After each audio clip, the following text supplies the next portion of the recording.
सदाशिवसमारम्भां शङ्कराचार्यमध्यमाम् अस्मदाचार्यपर्यन्तां वन्दे गुरुपरम्परां. श्रीगुरुभ्यो नमः. 60வது श्लोकम्. सर्वत्राहम् अभीक एव विदधे कालोचितां प्रक्रियां दुष्कर्म स्ववगच्छ लज्जिततमं सीते प्रकृत्यैव मां दृग्धारां शुभलोचने अतिचतुरामाधेहि मय्याशुरे वाक्ते पापसमाविलेति न कथं विद्युर्दुरात्मन् बुधाः. இந்த ஸ்லோகமும் சார்தூல விக்கிரீடத்தில் இருக்கு. पदच्छेदः सर्वत्र अहम् अभीकः एव विदधे कालोचितां प्रक्रियां दुष्कर्मसु अवगच्छ लज्जिततमं सीते प्रकृत्या एव मां दृग्धारां शुभलोचने अतिचतुरां आधेहि मयि आशु रे वाक् ते पाप समाविला इति न कथं विद्युः दुरात्मन् बुधाः. இந்த ஸ்லோகத்திலே முதல் 3 பாதத்துல ராவணனுடைய அபிப்பிராயம், 4வது பாதத்துல சீதையினுடைய பதில். என்ன சொல்றான் ராவன் அப்படின்னு கேட்டா, ஹே சீதே, நான் எப்பேற்பட்டவன் தெரியுமோ? சர்வத்திர எல்லா விஷயங்களிலும், அபீகஹா பயமற்றவன் அர்த்தம். அதாவது பீஹி யஸ்ய சஹா பீகஹ பயம் உடையவன். அபீகஹான்னு சொன்னா பயம் இல்லாதவன். பயமில்லாதவனாக இருந்து கொண்டு நான் என்ன செய்கிறேன் என்றால், காலோசிதாம் பிரக்ரியாம் விததே, அந்தந்த காலத்துக்கு தகுந்ததான உச்சிதமான காரியங்களை செய்கிறேன். எதுக்காக இப்படி சொல்றான்னா, அந்த பலன்ல இந்த காரியம் நம்ம செய்யறோம், இதுல பலன் கிடைக்கும் இல்ல தோல்வி கிடைக்கும், இப்படியெல்லாம் நான் ஒரு பயத்தோடு நான் அந்த காரியத்துல இறங்குறது இல்லை. சரியான காரியம் அப்படின்னு சொன்னா பயமில்லாத செய்யக்கூடியவனா இருக்கேன். அதுவும் அந்தந்த காலத்துக்கு தகுந்ததான காரியங்களை தான் செய்யறேன். யார் இப்படி செய்வா? நல்ல விவேகிகள் தான் அப்படி செய்வா. ஏன்னா காலே கலு சமாரப்தாகான்னு ஆரம்பித்து சொல்லும் பொழுது, தகுந்த காலத்துல ஆரம்பிக்கக்கூடிய காரியம், எந்த ஒரு எதிர்பார்ப்பும் இல்லாததால நிர்பயத்தோடு செய்யக்கூடிய காரியம். ஏதாவது ஒன்று எதிர்பார்த்து நம்ம பண்ணிட்டோம்னு சொன்னா நமக்கு ஒரு பயம் வந்துட்டே இருக்கும். இது நடக்குமா நடக்காதா, நம்ம எதிர்பார்க்கக்கூடியதான பலன் கிடைக்குமா கிடைக்காதா அப்படின்னு.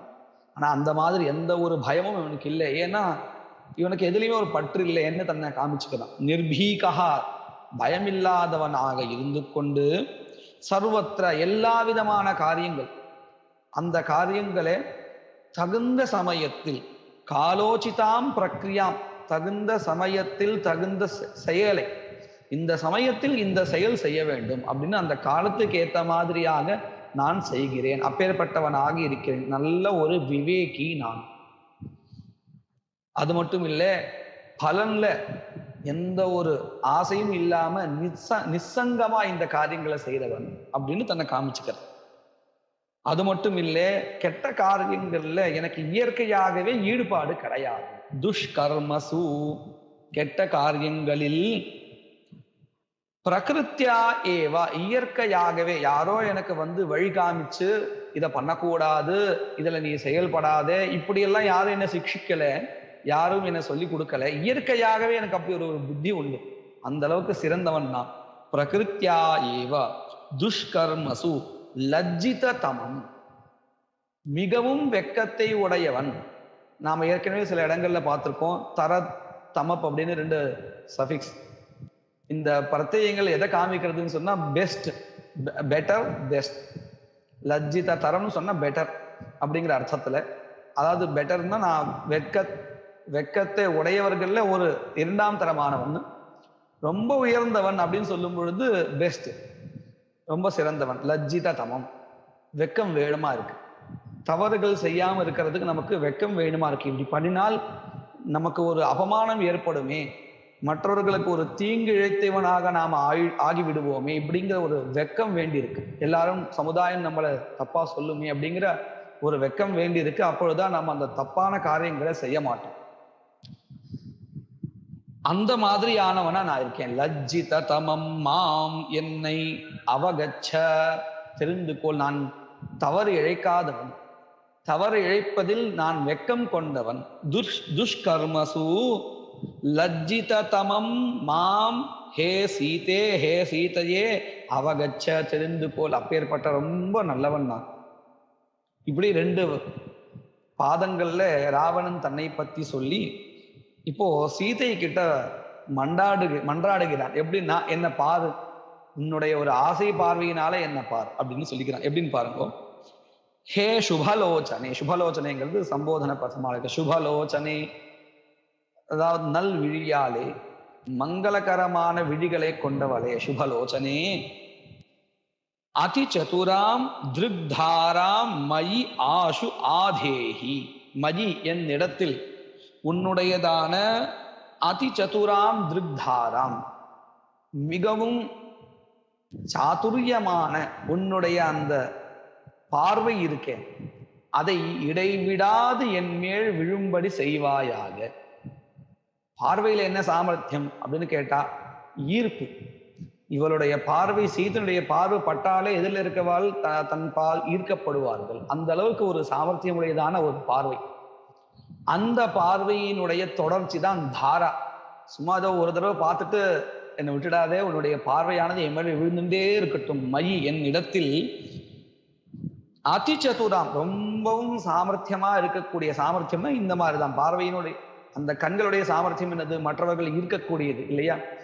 அந்த சாமர்த்தியத்தை கொண்ட உன்னுடைய பார்வையானது இடைவிடாது, தாரான்னு சொன்னதுனால திருக் தாராம் மஜி என்னிடத்தில் ஆஷு உடனேயே ஆதேஹி வைப்பாயாக, என்னை ஒரு ஆசை பார்வையால பார்ப்பாயாக அப்படின்னு அர்த்தம்.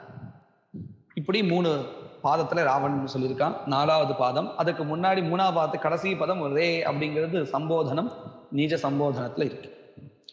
தே வாக், தே இருக்கு இல்லையா, அத தே வாக், தே உன்னுடைய, வாக் இந்த சொற்கள் எல்லாமே எப்படி இருக்கு, பாபசமாவிலா,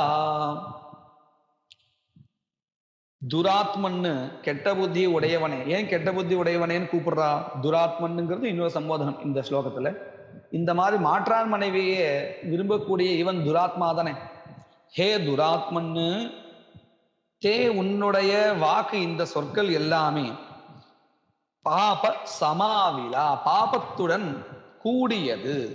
ஆவிலா, கலுஷோ நச்ச ஆவிலஹா அப்படின்னு இருக்கு இல்லையா அமரத்துல. பாப சமாவிலா, பாபத்துடன் கூடியதாக இருக்கிறது, கலுஷிதமா இருக்கு. கூடியதுன்னு சொன்னா இங்க கலுஷிதம், தப்பான எண்ணத்தோட இருக்கு, பாப கலுஷிதமா இருக்கு. அப்படிங்கிற இந்த விஷயத்தை இதி ந கதம் வித்யுஹு புதாஹா, புதாஹா பண்டிதாஹா, நீ சொல்றது இந்த சொற்கள் எல்லாமே பாபத்துடன் கலங்கப்பட்டுள்ளதாக இருக்கிறது உன்னுடைய சொற்கள் அப்படிங்கிறதே இந்த பண்டிதர்கள்லாம் அறிய மாட்டார்களா என்ன? கண்டிப்பாக அறிவார்கள். புதாஹா ந கதம் விதுஹு, எப்படி அறியாமல் இருப்பார்கள்? கண்டிப்பாக பண்டிதர்களுக்கு தெரியும் உன்னுடைய இந்த சொற்கள் பாபத்தினால் கலங்கப்பட்டுள்ளதாக இருக்கிறது. இப்படின்னு இதோடைய மேலோட்டமான அர்த்தம்.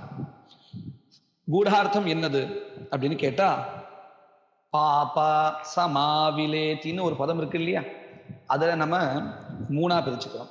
பாப சமா விலா. என்ன அர்த்தம்? பாபங்கிறது இங்க சம்போதனமா மாறிடும். ஹே பாப்பியே அப்படிங்கிற அர்த்தம். ஹே பாப்பியே, சமா மகாரத்துடன் கூடியதாக, விலா லகாரம், விகத லகாரா, லகாரம் இல்லாமல் இருப்பதாக நீ சொன்ன சொற்கள் எடுத்துக்க வேணும். அப்படின்னா நீ சொன்ன சொற்கள்ல எங்கெல்லாம் லா இருக்கோ அந்த லாவை நீக்கி அதனுடைய இடத்துல மகாரத்தை சேர்க்கணும். இதுதான் சமா. விலா. விலானா விகத லகாரஹா. லா என்கின்ற எழுத்து இல்லாமல், சமான்னா மகாரம் என்கின்ற எழுத்துடன் கூடியதாக சமா. இப்படியாக நீ சொன்ன சொற்களை பண்டிதாக பண்டிதர்கள் ந கதம் விதுகு எப்படி சொல்ல மாட்டார்கள்? ந வித்யுகு கதம் ந வித்யுகு நீ சொன்ன சொற்களை இப்படித்தான் பண்டிதர்கள் அறிவார்கள். அப்படி இந்த எழுத்தை மாத்தினா என்னெல்லாம் அர்த்தம் கிடைக்கிறது அப்படின்னு பார்த்தா முதல்ல பாதத்தில் இருக்கக்கூடியது சர்வத்திர அகம் அபீகா தேவ விததே காலோச்சிதாம் பிரக்ரியாம். காலோச்சிதாம் அப்படிங்கிறதுல லா இருக்கு. அந்த லாவை எடுத்துட்டு அதனுடைய மகாரத்தை வச்சா காமோச்சிதாம் பிரக்ரியாம். அப்ப என்ன அர்த்தம் கிடைக்கும்? ஹே சீதையே, நான் யார் தெரியுமோ? எல்லா சமயத்திலையும் அபீகா வெக்கமில் பயம் இல்லாதவனாக, அதாவது காமுகனாக. ஏன்னா காமத்தினால் பீடிக்கப்பட்டவர்களுக்கு வெக்கமோ பயமோ இருக்காது. அப்போ இவன் அபீகான்னு எதை வச்சு சொல்றான்? எனக்கு பயமே கிடையாது. ஏன்னா அந்த ஆசைன்னு ஒண்ணு உள்ள வந்துருத்தே. அதனால அபீகஹாசன் எல்லா விஷயங்களிலும் காமுகனாக பயமற்றவனாக இருந்து கொண்டு காமோச்சிதாம் பிரக்ரியாம் விததே. விததேன கரோமி. முன்னாடி என்ன வந்தது? காலோச்சிதாம் பிரக்ரியாம். அந்தந்த சமயத்துக்கு உச்சிதமான காரியங்களை செய்பவனாக இருக்கிறேன்னு சொன்னான். இப்ப என்ன அடுத்து? காமோச்சிதாம், என் இஷ்டப்படி இந்த ஆசையை என்ன வழி நடத்துறது, அது என்ன சொல்றதோ அதை பண்றவனா நான் இருக்கேன். இது தவறானது, இதை பண்ணக்கூடாது அப்படிங்கிற ஒரு எண்ணமோ பயமோ வெக்கமோ எதுவுமே எனக்கு இல்லை. என்ன அபீகா. இப்படி அந்த ஆசை என்னை எப்படியெல்லாம் பண்ண சொல்றதோ அந்த காமோச்சிதாம் பிரக்ரியாம் கரோமி. எப்பொழுதும் சர்வத்திர எல்லா இடங்களிலும் எந்த பயமும் இல்லாமல் வெக்கமும் இல்லாமல் ஆசை என்னை எப்படியெல்லாம் வழி நடத்துறதோ எப்படியெல்லாம் பண்ண சொல்றதோ அந்த மாதிரி அத்தனை காரியங்களையும் நான் பண்ணிட்டு இருக்கேன். காமோச்சிதாம் பிரக்ரியாம் விததே. இது யாருக்கு இருக்கும்? அவிவேகிகளுக்குத்தானே இப்படி இருக்கும். முன்னாடி அந்த முதல் பாதத்துடைய அர்த்தம் பார்க்கும் பொழுது இவன் ரொம்ப விவேகிங்கிற அர்த்தம் கிடைச்சது. இப்போ அது அப்படியே மாறி போயிடுச்சு. தான் ஒரு அவிவேகி அப்படிங்கிறது இதுல தெரியுது. ரெண்டாவது பாதத்துல என்ன சொன்னா? இந்த தவறான காரியங்கள்ல எனக்கு ரொம்ப வெக்கம் உண்டு. இயற்கையாகவே யாரும் சொல்லி கொடுத்து வரல. நான் எந்த தவறான காரியத்திலையும் இயற்கையாகவே நான் ஈடுபட மாட்டேன் அப்படின்னு சொன்னா இல்லையா? இப்ப என்ன எடுத்து பாருங்க. லஜ்ஜித தமம் அப்படிங்கிறதுல மஜ்ஜித தமம் அப்படின்னு மாற்றிக்கணும். பிரவர்த்தித தமம் அப்படின்னு என்ன அர்த்தம்? மிகவும் ஆசையுடன் ஈடுபடுபவனாக இருக்கிறேன், அதிகமாக ஈடுபடுகிறேன் அர்த்தம். ஆசையுடன் கூட இல்லை, மிகவும் அதிகமாக ஈடுபட்டு கொண்டிருக்கிறேன். எதுல? துஷ்கர்மசு. எப்படி யாராவது ஒன்று பண்ண சொன்னாலா? எனக்கு தெரியாது இது பண்ணணுமா பண்ணக்கூடாதான்னு யாரோ ஒருத்தர் சொல்லி கொடுத்தார், அவர் சொன்னதை வச்சுட்டு நான் இந்த தவறான காரியத்தை பண்ணிட்டேன் அப்படிங்கிறது இல்லை. பிரகிருத்தியா ஏவ இயற்கையாகவே துஷ்கர்மசு தவறான காரியங்களிலே மஜ்ஜித தமம் பிரவருத்தியை கொண்டவனாக, அதிகமான பிரவருத்தி தமம் அப்படின்னு வச்சுக்கோ இல்லையா? அந்த மாதிரி மஜ்ஜித தமம் அதிகமான ஈடுபாடு கொண்டவனாக இருக்கிறேன் இயற்கையாகவே தவறான காரியங்களில். முன்னாடி என்ன சொன்னாலும் அப்படியே நேர்மாறா அர்த்தம் வந்துடுது. மூணாவது பாதத்துல என்ன சொன்னான்?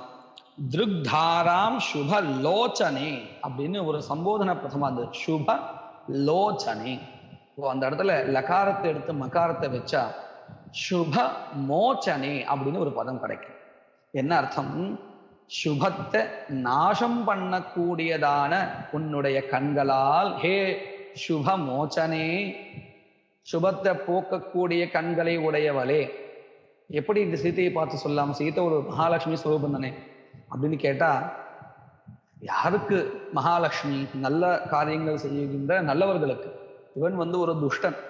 அதே லக்ஷ்மி ஒரு கோப பார்வையில பார்த்தா இவனுடைய அந்த செல்வங்கள் எல்லாம் அழிஞ்சு போயிடுமா போயிடாத?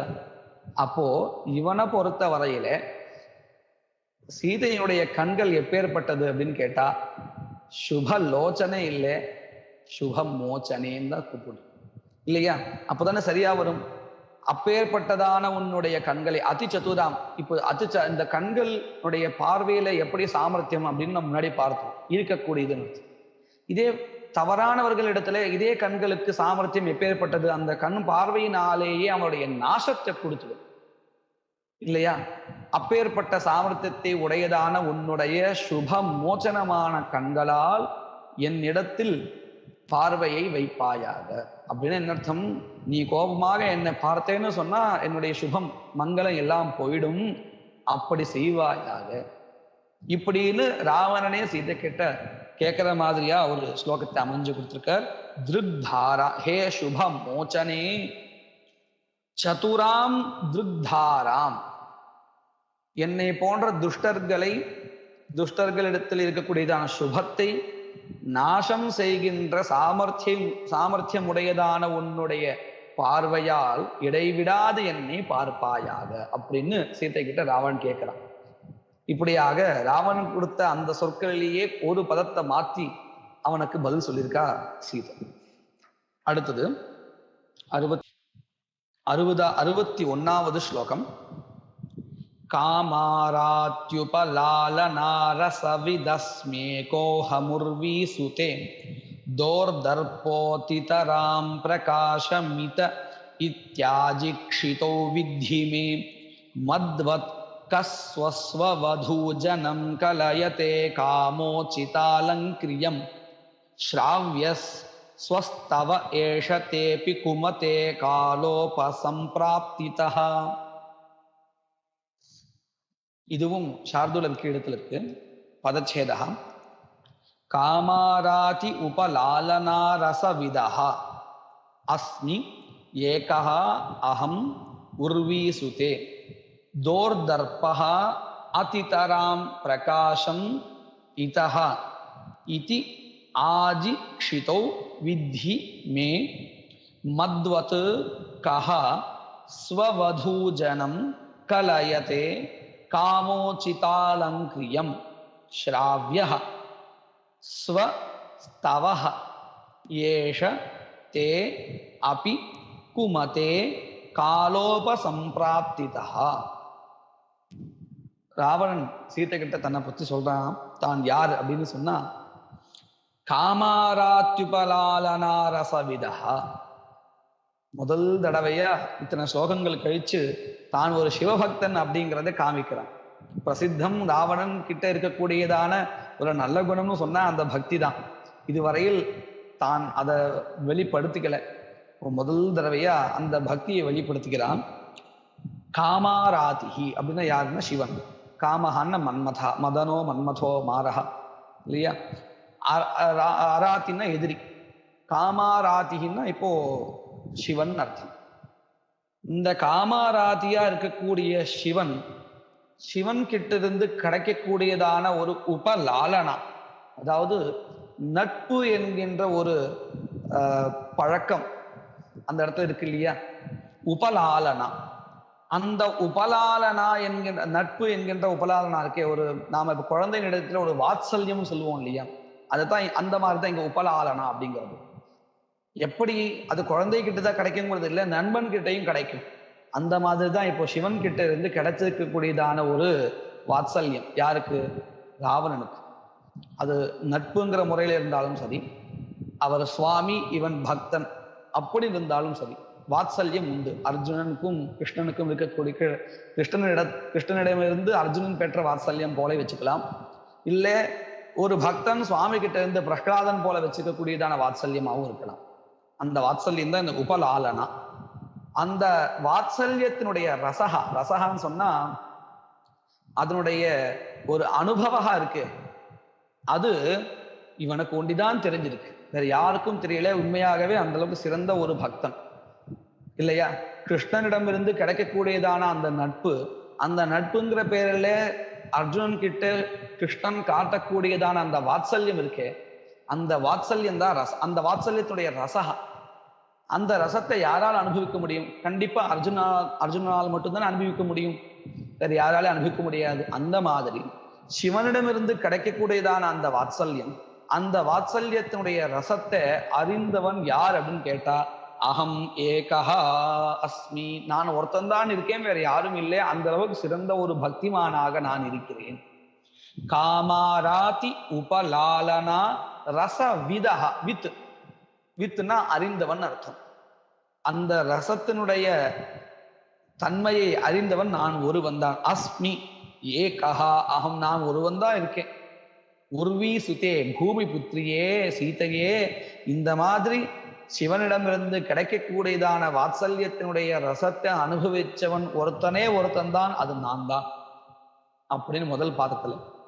இரண்டாவது பாதத்துல தோர் தர்போ அதிதராம் பிரகாசம், இந்த யுத்தத்துல ஆஜி இதி ஆஜி க்ஷிதோன்னு இருக்கு இல்லையா, அந்த ஆஜின்னா யுத்தம், க்ஷிதோன்னா பூமி, யுத்த பூமியில் ஆஜி க்ஷிதோ தோர் தர்பகா, இந்த கையினுடைய இந்த தர்பகா கர்வம் இருக்கே, அதிதராம் தர்பகா சாதாரணமா இல்லை, பிரகாசம் அதனுடைய பிரகாசமானது எப்பேற்பட்டது அப்படிங்கிறத என்பதை வித்தி அறிவாயாக, மே என்னுடைய தோர் தர்பகா அதிதராம் பிரகாசம், எனக்கும் ராவணனுக்கும் யுத்தம் ஏற்பட்டால் அந்த யுத்த பூமியில் என்னுடைய கையினுடைய தோர் தர்பகா இருக்கேன், புஜ பராக்கிரமத்தினுடைய அந்த தர்பகா கர்வமானது வெளிப்படுகின்றதை வித்தி நீ அறிவாயாக, எப்பேற்பட்டது அப்படிங்கிறத நீ அறிவாயாக.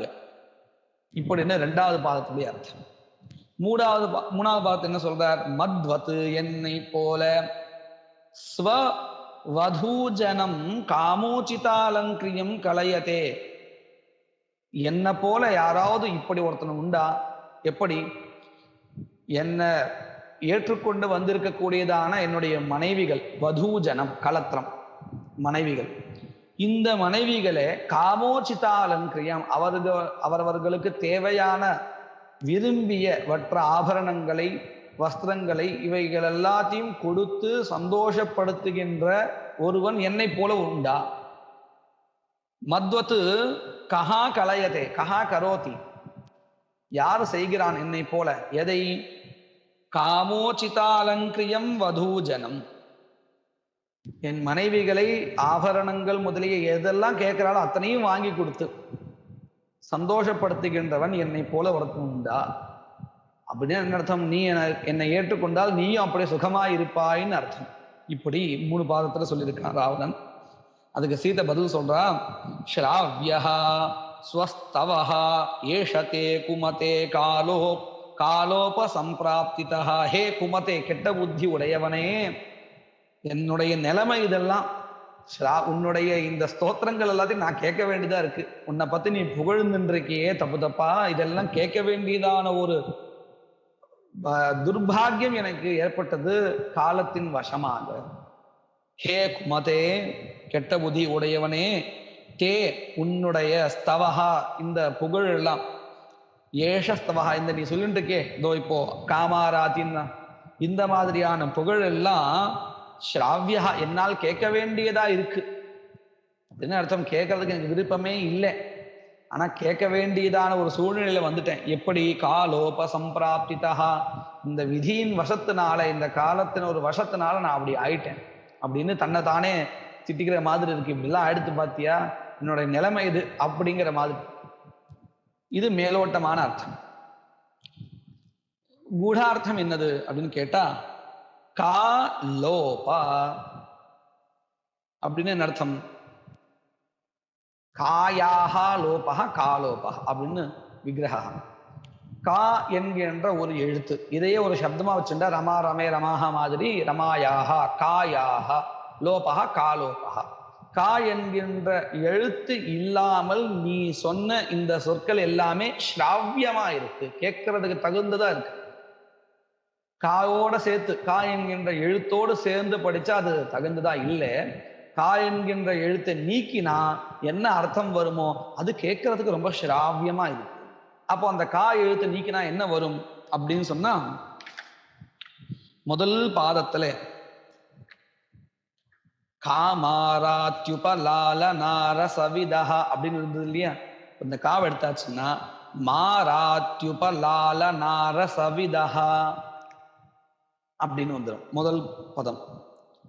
ரெண்டாவது பாதத்துல தோர் தர்போதிதராம் பிரகாஷமித அப்படின்னு இருக்கு இல்லையா, அந்த காவை எடுத்தாச்சுன்னா பிரஷமித அப்படின்னு ஆயிடும். ஒரு 2 பதங்கள் அப்படி கிடைச்சிருக்கு. மூணாவது பாதத்துல மத்வத் கஸ்வவதூஜனம் கலயதே அப்படின்னு சொல்லிட்டு காமோச்சிதாலங்கிரியம் அப்படின்னு இருக்கு இல்லையா, அதுல கா அப்படின்னு எழுதிட்டா மோச்சிதாலங்கிரியம் அப்படின்னு 3 பதங்கள் இப்போ கிடைச்சிருக்கு. இப்ப இந்த 3 பதங்களை சொன்னா என்ன அர்த்தம் கிடைக்கும்? முதல் பாதத்துல இப்படி ஒரு பதம் இருந்தது, அதாவது மாராத்யுபலாலனா ரசவிதா அப்படின்னு. முன்னாடி சொல்லும்போது என்ன சொன்னா, சிவன் கிட்ட அவன் கிட்ட இருந்ததான அவன் பேர்ல இருந்ததான ஒரு வாத்சல்யம், அந்த ரசத்தை அனுபவிக்க கூடியவன் நான் ஒருத்தன் தான் அப்படின்னு சொன்னான். இப்போ அந்த காவை எடுத்தாச்சுன்னா மாறா அப்படின்னு வந்துடும். மாரஹான்னா மன்மதன் அர்த்தம். மதனோ மன்மதோ மாரஹா சொல்றோம் இல்லையா. இப்போ இந்த மார உபலாலனா அப்படின்னு அர்த்தம் மன்மதனுடைய வாத்சல்யம். அது யாருக்கு வரும்? காமுகனா யாருக்கு? அவனுக்கு தானே வரும். இப்போ என்ன அடுத்து, அந்த மன்மதன் வசத்தினால பீடிக்கப்பட்டவனா இருக்கிறதுனால அதுலேயே ரொம்ப உக்ரமா இருக்கான் அப்படின்னு அர்த்தம். இந்த புருஷார்த்தங்கள்ல தர்ம அர்த்த காம மோட்சங்கள்ல காமஹாதான் 3வது தான் ரொம்ப வசத்தியானதுன்னு நினைச்சிருந்து அதுலேயே ஈடுபாடு கொண்டவனாக இருக்கிறான் ராவணன். அதனால என்ன ஆடுது, மாராத்யுபலால நார சவிதஹாஹம் ஏகஹா ஏவ அஸ்மி. உலகத்திலேயே இதை மட்டும் கொண்டாடுகின்ற மன்மதனுடைய வாத்சல்யத்தை மாத்தும் பெற்றுக்கொண்டு அந்த ரசத்தை மாத்திரம் அனுபவிக்க கூடியவன் அகம் ஏகஹா ஏவ அஸ்மி. லோகத்துல மத்தவ தர்மத்தையும் மோட்சத்தையும் நோக்கி போயின்னு இருக்கா, நான் மட்டும் இந்த 3வதுல உட்கார்ந்து இருக்கேன் அப்படிங்கிற அர்த்தம் கிடைச்சது. 2வது பாதத்துல என்ன சொன்ன, இந்த யுத்தத்துல என்னுடைய புஜ பராக்கிரமம் பிரகாசிக்கப்படுகிறது, வெளியே தெரிகிறது அப்படிங்கிறத நீ அறிந்து கொள் அப்படின்னு சொன்னான் இல்லையா. இப்ப என்ன அடுத்து, தோர் தர்பஹா அதிதராம் பிரஷமிதஹா. எனக்கும் ராமனுக்கும் யுத்தம் நடந்தால் அந்த யுத்தத்துல என்னுடைய புஜ பராக்கிரமமானது வெளிப்படும் என்பதையும் நீ தெரிந்து கொள் அப்படிலாம் சொன்னான். அதனுடைய கர்வம் அந்த அளவுக்கு பராக்கிரமியா இருக்கேன்னு சொன்னான். இப்ப என்ன ஆயிடுத்துன்னு சொன்னா, ஒருவேளை எனக்கும் ராமனுக்கும் யுத்தம் நேர்ந்தால் அந்த யுத்த பூமியில் ஆஜிக்ஷிதௌ, யுத்த பூமியில் தோர் தர்பஹா அதிதராம் பிரஷமிதா. பிரஷமிதான நாசிதா. என் கைகள் புஜ பராக்கிரமம் ரொம்ப உயர்ந்ததா இருக்குங்கிற ஒரு கர்வம் இருக்கேன், அது எல்லாமே அந்த இடத்துல நாசமாகப்படுகிறது. எங்க யுத்த பூமியில் எனக்கும் ராமருக்கும் யுத்தம் நேர்ந்தால் அந்த யுத்தத்தில் எனக்கு இருக்கின்றதான இந்த புஜ பராக்கிரமத்தின் பெயரில் ஒரு கர்வம் இருக்கிறதே, அது பிரஷமிதஹா பவதி, நாசம் செய்யப்பட்டதாக ஆயிடும். அப்படின்னு என்ன அர்த்தம், இவன் தோல்வியை அடைவான், என்னுடைய அந்த பராக்கிரமங்கிற கர்வமும் எல்லாமே போயிட போறது. 3வது பாதத்துல என்ன சொன்னா, என்னுடைய மனைவிமார்கள் மிகவும் சந்தோஷத்துடன் எதெல்லாம் விரும்புகிறார்களோ அதையெல்லாம் தருகின்றவனாக நான் இருக்கிறேன் அப்படின்னு சொன்னா இல்லையா. இப்போ என்ன அடுத்ததுவே மோச்சிதாலங்கிரியம். மோச்சிதன்னா விடுபட்ட அலங்காரத்தை உடையவர்களாக அவர்களை ஆக்குபவன் வேறு யார் இருக்கா? மேலோட்டமா பார்த்தா ஒரு மாதிரி இருக்கும். என்ன அர்த்தம்னு கேட்டா, நான் இந்த தவறான செயல்களை செஞ்சுட்டு இருக்கேன், எனக்கு மரணம் நிச்சயம். தவிர மரணத்துக்கு முன்னாடியே கூட இந்த மனைவிகளுக்கு எது ஒரு அலங்காரம், கணவன்மார்கள் ஒரு நல்ல விஷயங்களை செஞ்சு ஒரு புகழை அடைஞ்சாலோ இந்த மாதிரியான நல்ல காரியங்கள் செய்யும்போது தான் அது அலங்காரம். அதெல்லாம் இப்ப விட்டு போயிடுது. இவனுடைய மனைவிகள் இப்பெல்லாம் துன்பத்துல இருக்கா, மோச்சிதாலங்கிரியமா இருக்கா, அதாவது அலங்காரங்களை விட்டு விட்டு இருக்கா. ஆபரணங்கள் மட்டும் இல்லை, இந்த புகழெல்லாம் இழந்துட்டான், தன்னுடைய கணவன் தவறான வழியில போறாங்கிறதுனால. இந்த மாதிரி யாராவது ஒருத்தனை உண்டா என்ன போல உலகத்துல?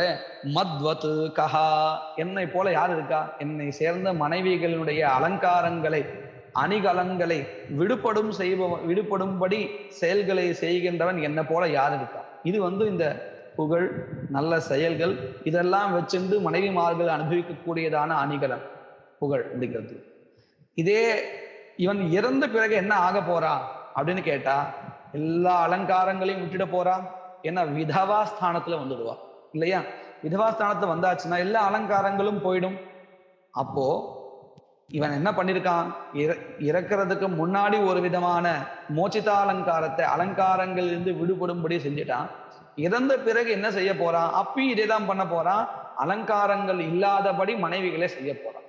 இந்த மாதிரி உலகத்துல என்ன போல யாராவது உண்டா அப்படின்னு அவனே தன்னை மட்டமா சொல்லிக்கிறபடி சீதை மிக சாமர்த்தியமாக இந்த பதங்களை மாற்றி அமைச்சு கொடுத்துருக்கா.